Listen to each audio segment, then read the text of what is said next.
Beware of the Bears by Alan MacDonald, illustrated by Gwyneth Williamson.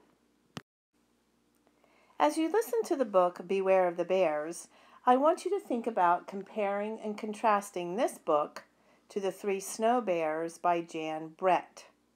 You're going to compare and contrast what is alike and what is different in these two books on the Venn diagram provided for you in the basket.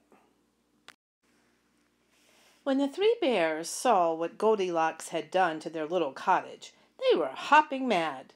Their porridge eaten, chairs broken, beds bounced on.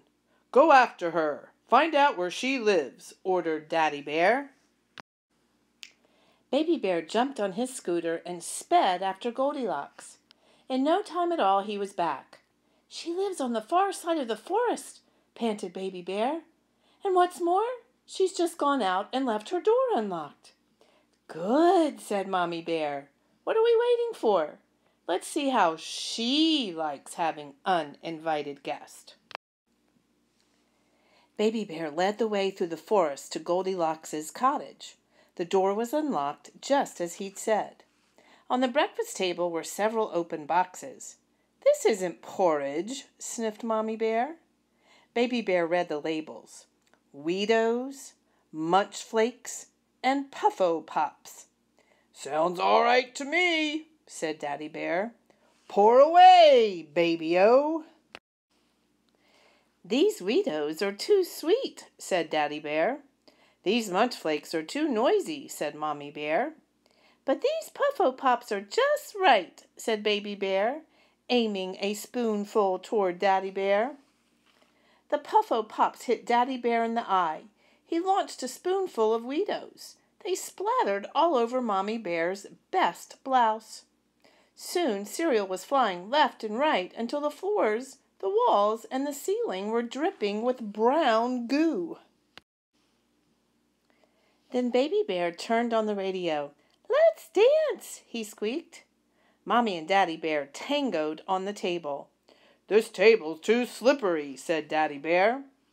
They did the cha-cha around the curtains. "These curtains are too rippy," said Mama Bear.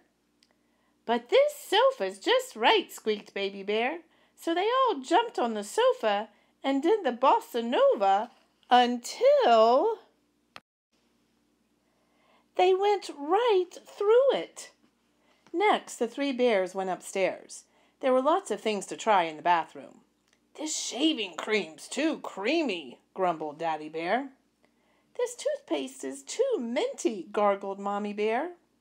"But this bubble bath is just right," cried Baby Bear from beneath a mountain of suds. "All right, here we come," said Mama Bear.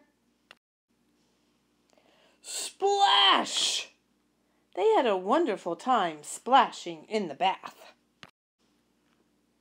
Once they were clean and the bathroom a mess, they moved on to the bedroom. "These pajamas are too tight," said Daddy Bear, bursting the buttons.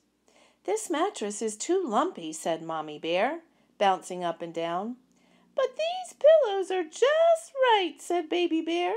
"Just right for a pillow fight." Baby Bear biffed Mama Bear.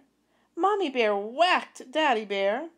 Pillows split open, filling the room with clouds of feathers. Suddenly Daddy Bear stopped. "Listen," he said. "I hear someone." Quietly, the three bears crept downstairs. Goldilocks was in the kitchen. Daddy Bear, Mommy Bear, and Baby Bear gleefully spied on her from behind the door. Goldilocks gasped when she saw the cereal splattered all over the walls. Her eyes grew large when she saw the ripped curtains and the gigantic hole in the sofa. She whistled when she saw the flooded bathroom decorated with shaving foam and toothpaste. Next, Goldilocks went into the bedroom. She stared open-mouthed at the broken bed covered with feathers. Then the three bears jumped out from behind the door. "Surprise!" they shouted. "We thought we'd pay you a visit," said Mommy Bear. Goldilocks looked at them, then back at the room. And to the bear's astonishment, she threw back her head and laughed until her hair shook like golden springs. "What's so funny?" asked Mama Bear. "Aren't you mad at what we've done?" added Daddy Bear. "This isn't my house," giggled Goldilocks. "But it must be," said Baby Bear. "I saw you go in." "Oh, that," said Goldilocks. "The door was open, so I thought I'd look around. I'm always sneaking into other people's houses. I only came back because I left my teddy bear behind." Then if it's not your house, whose house is it?" asked Daddy Bear. "Oh, help!" squeaked Baby Bear, looking out of the window. Beware of the big, bad wolf. Your work now is to compare and contrast Jan Brett's The Three Snow Bears to Beware of the Bears by Alan MacDonald. How are these two books alike and how were they different? Make sure you complete your Venn diagram to show how they were alike and how they were different.